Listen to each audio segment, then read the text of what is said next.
क्या एक छोटे से पड़ोसी देश ने वाकई भारत की संप्रभुता को इतनी बड़ी चुनौती दे डाली है कि अब युद्ध जैसी स्थिति बन चुकी है? क्या पाकिस्तान की खुफिया एजेंसी और चीन के विस्तारवादी दिमाग ने मिलकर भारत की पूर्वी सीमा पर एक ऐसा चक्रव्यूह रच दिया है जिसे तोड़ने के लिए भारतीय सेना को फ्री हैंड देना पड़ा? और सबसे बड़ा सवाल यह कि जिस देश को भारत ने अपने वीर सैनिकों के खून से सींचा, उसकी आजादी की इबारत लिखी, वह आज अचानक इतना एहसान फरामोश कैसे हो गया कि हमारे जांबाज जवानों पर हाथ डालने की जुर्रत करने लगा? नमस्कार। आज की इस बेहद सनसनीखेज और रणनीतिक रिपोर्ट में हम आपको जमीनी हकीकत की एक एक लाइव सच्चाई से रूबरू कराएंगे, जिसे सुनकर आपके पैरों तले से जमीन खिसक जाएगी। अगर आप भी अपनी मातृभूमि की रक्षा के लिए सीमा सुरक्षा बल के जवानों और भारतीय सेना के इस आर पार वाले मूड का दिल से समर्थन करते हैं, तो इस वीडियो को अब भी एक लाइक कर दीजिए और कमेंट बॉक्स में पूरी ताकत से जय हिंद भारतीय सेना लिखना मत भूलिएगा। अब हम इस पूरे विवाद की उस सबसे दर्दनाक और शर्मनाक कड़वी हकीकत को समझते हैं जिसने भारत के सब्र का बांध पूरी तरह से तोड़ दिया है। भारत और बांग्लादेश की सीमा के एक बेहद संवेदनशील और रणनीतिक इलाके पर हमारे सीमा सुरक्षा बल के जवान रोज की तरह अपनी ड्यूटी मुस्तैदी से निभा रहे थे। वहां पर भारत सरकार और हमारे गृह मंत्रालय के कड़े निर्देशों के बाद अत्याधुनिक स्मार्ट फेंसिंग यानी एंटी कट कंटीले तारों को लगाने का काम चल रहा था। यह फेंसिंग हमारे देश की सुरक्षा के लिए कितनी जरूरी है, ये बताने की आवश्यकता नहीं है, क्योंकि इसी सरहद से आए दिन अवैध घुसपैठ, मवेशी तस्करी और राष्ट्र विरोधी तत्वों की हलचल होती रहती है, जिस पर पूरी तरह लगाम लगाने के लिए भारत वहां लोहे की मजबूत दीवार खड़ी कर रहा था। लेकिन पड़ोसी देश की सेना और वहां के स्थानीय उपद्रवियों ने एक सोची समझी साजिश के तहत हमारे जवानों को निशाना बनाया। अंतर्राष्ट्रीय नियमों और कूटनीतिक मर्यादाओं को ताक पर रखकर वहां के सुरक्षा बलों के संरक्षण में आए सैकड़ों उपद्रवियों ने अचानक नो मैन्स लैंड को पार किया और हमारे कंटीले तारों पर हमला बोल दिया। उन्होंने न सिर्फ सरकारी संपत्ति को नुकसान पहुंचाया, बल्कि वहां ड्यूटी पर तैनात हमारे सीमा सुरक्षा बल के 4 जांबाज जवानों को जबरन घेर लिया। हथियारों के बल पर और भारी भीड़ का फायदा उठाकर वे हमारे उन 4 जवानों को जबरन उठाकर अपनी सीमा के भीतर ले गए। यह सीधे तौर पर संप्रभु भारत की सुरक्षा और हमारे जांबाज सैनिकों का अपहरण था। हालांकि बाद में भारत के कड़े कूटनीतिक दबाव और फ्लैग मीटिंग की चेतावनी के बाद उन्हें पीछे हटना पड़ा, लेकिन इस कायराना हरकत ने वहां की हुकूमत के हौसलों को 7वें आसमान पर पहुंचा दिया। उन्हें लगा कि भारत की शराफत और संयम हमारी सबसे बड़ी कमजोरी है। इस सफलता से बौखलाए वहां के सैन्य कमांडरों ने अब अपने नागरिकों को सरेआम भड़काना शुरू कर दिया है। अब वहां लाउडस्पीकर पर बाकायदा ऐलान हो रहे हैं कि सरहद पर जाओ, जितने मीटर तार उखाड़े उतने लाख टका का इनाम पाओ। इस लालच के बाद से वहां के लोगों में भारतीय सीमा पर आकर तार तोड़ने की एक बड़ी होड़ मच गई है और हजारों की तादाद में उपद्रवी हमारी सरहद की तरफ बढ़ने लगे हैं। लेकिन ढाका में बैठे हुक्मरान शायद भूल रहे हैं कि जो हिमाकत उन्होंने हमारे 4 जवानों के साथ की थी, उसका अंतिम और सबसे बड़ा हिसाब करने का समय अब बिल्कुल नजदीक आ चुका है। जब हम इस भड़काऊ घोषणा को सुनते हैं कि 1 मीटर तार तोड़ो और 1 लाख पाओ, तो हंसी भी आती है और उनके दिवालियापन पर तरस भी आता है। आइए जरा इस देश की असली हैसियत और जमीनी हकीकत का कच्चा चिट्ठा खोलते हैं। जिस देश के हुक्मरान आज भारत की सीमा को चुनौती देने वालों को लाखों रुपए का इनाम बांटने का ढोंग कर रहे हैं, उस देश का सच ये है कि वहां की आधी से ज्यादा आबादी के पास आज भी 2 वक्त की सूखी रोटी सम्मान से खाने का ठिकाना नहीं है। वहां के आम नागरिकों के पास बदन ढकने के लिए ढंग से एक लुंगी तक नसीब नहीं होती। लाखों लोग दाने दाने को मोहताज हैं और रोजगार की तलाश में अवैध तरीके से भारत की सरहद में घुसने के लिए रात दिन पैर पटकते रहते हैं। आर्थिक मोर्चे पर इस कंगाल देश की हकीकत यह है कि आज उसकी जो भी थोड़ी बहुत इंडस्ट्रीज और फैक्ट्रियां बची हुई हैं, उन्हें जिंदा रखने के लिए ईंधन, कच्चा माल और बिजली तक हिंदुस्तान ही व्यापार और कूटनीतिक खैरात के रूप में देता है। अगर भारत सिर्फ 3 दिनों के लिए अपनी सीमाएं सील करके वहां दी जाने वाली बिजली की सप्लाई काट दे, तो पूरा ढाका और उनकी सारी फैक्ट्रियां अंधेरे में डूब जाएंगी और उनकी अर्थव्यवस्था पूरी तरह से वेंटिलेटर पर आ जाएगी। लेकिन इतिहास गवाह है कि इन लोगों की फितरत में ही धोखा देना लिखा है। यह वही लोग हैं जो जिस थाली में खाते हैं उसी थाली में छेद करते हैं। वे उस ऐतिहासिक दिन को भूल गए जब पाकिस्तानी सेना इनके निर्दोष नागरिकों पर जुल्म ढा रही थी, इनका कत्लेआम कर रही थी। तब भारत के वीर सैनिकों ने अपने प्राणों की आहुति देकर इन्हें उस नरसंहार से मुक्ति दिलाई थी और एक स्वतंत्र देश का अस्तित्व दिया था।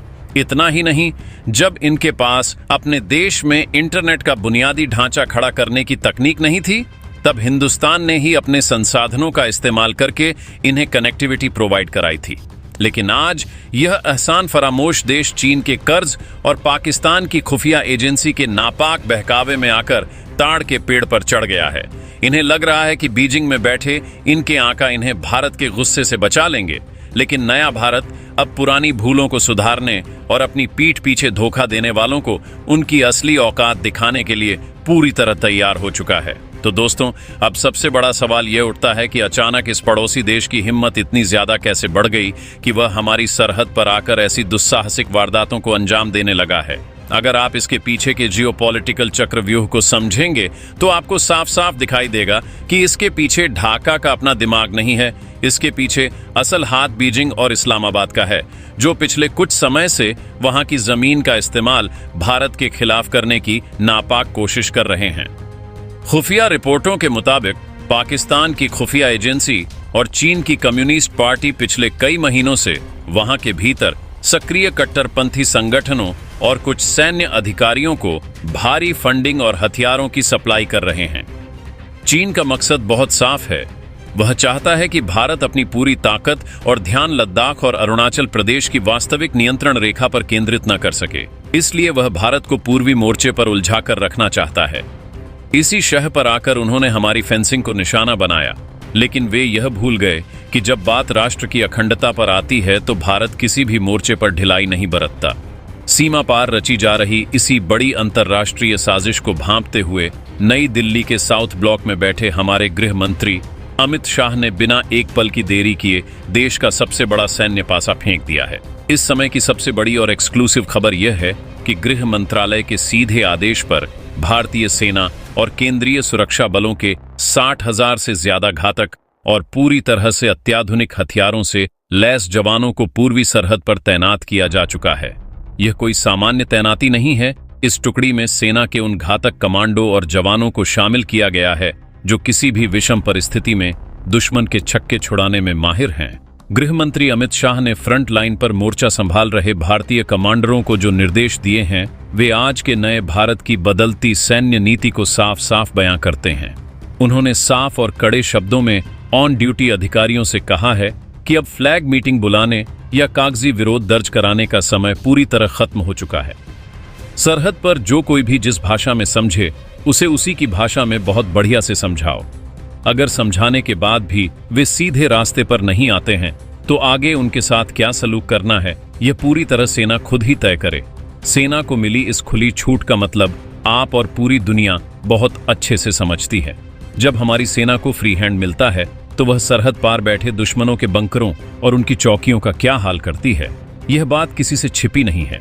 रक्षा मंत्रालय के सूत्रों के मुताबिक कुछ ही घंटों के भीतर हमारी सेना की यह विशाल और आधुनिक टुकड़ी अंतरराष्ट्रीय सीमा के अलग अलग अति संवेदनशील और रणनीतिक मोर्चों पर पूरी तरह से अपना मोर्चा संभाल लेगी। इसके बाद अगर सीमा पार से 1 इंच भी धागे को हिलाने की कोशिश की गई तो उसका अंजाम वहां की हुकूमत को भुगतना होगा। पानी अब सिर के ऊपर से गुजर चुका है और समय आ गया है कि भारत भी बिल्कुल अमेरिका की तरह ही, जैसा हाल उसने ईरान का किया था, वैसा ही कड़ा और सबक सिखाने वाला हाल अब इनका भी करे। पूर्वी कमान पर मंडराते इस बड़े खतरे को देखते हुए गृह मंत्री ने बिना एक पल की देरी किए हजारों घातक जवानों को सीधे बॉर्डर पर रवाना कर दिया है। सेना के आला कमांडरों को दिल्ली से सीधे और कड़े निर्देश दे दिए गए हैं कि सरहद पर जितने भी उपद्रवी आ रहे हैं उन्हें उन्हीं की भाषा में कायदे से समझाया जाए। अगर वे लातों के भूत बातों से नहीं समझते हैं तो हमारी सेना उन्हें अपने मजबूत हाथों से पकड़े और फिर अपने ही विशेष अंदाज में ऐसा समझाए कि उनकी आने वाली 7 पीढ़ियां भी भारत की सरहद की तरफ आंख उठाने से कांपने लगें। तो दोस्तों, उस कायराना अपहरण वाली घटना से लेकर आज सीमा पर मचे इस पूरे घमासान तक पूरी कहानी बिल्कुल साफ हो चुकी है। आज का नया भारत अपने आत्मसम्मान, अपनी सीमाओं की संप्रभुता और अपने वीर जवानों की सुरक्षा से खिलवाड़ करने की इजाजत दुनिया के किसी भी देश को नहीं दे सकता। चीन और पाकिस्तान की नापाक शाह पर आकर जिस तरह उन्होंने हमारी सरहद पर भड़काऊ घोषणा करके कंटीले तारों को उखाड़ने का दुस्साहस किया है, उसने दिल्ली के सब्र का बांध पूरी तरह से तोड़ दिया है। पुरानी भूलों को सुधारते हुए और वर्तमान चुनौतियों को भांपते हुए आज का भारत अपनी सुरक्षा नीतियों को लेकर पूरी तरह से स्पष्ट है।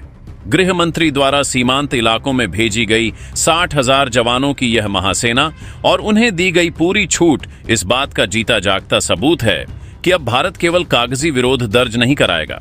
जब हमारी सेना सरहद के कोने कोने पर अपना मोर्चा पूरी तरह संभाल लेगी, तब सीमा पार बैठे हर एक उपद्रवी और रणनीतिकार को यह बात बहुत अच्छे से समझ में आ जाएगी कि हिंदुस्तान से टकराने का अंजाम क्या होता है। जो देश बनाना जानता है वह सरहद पर अपनी संप्रभुता की रक्षा करना भी बहुत अच्छे से जानता है। तो दोस्तों, सीमा पार से मिली इस गीदड़भपकी के खिलाफ गृह मंत्री और भारतीय सेना के 60,000 जवानों वाले महाचक्रव्यूह पर आपकी क्या राय है?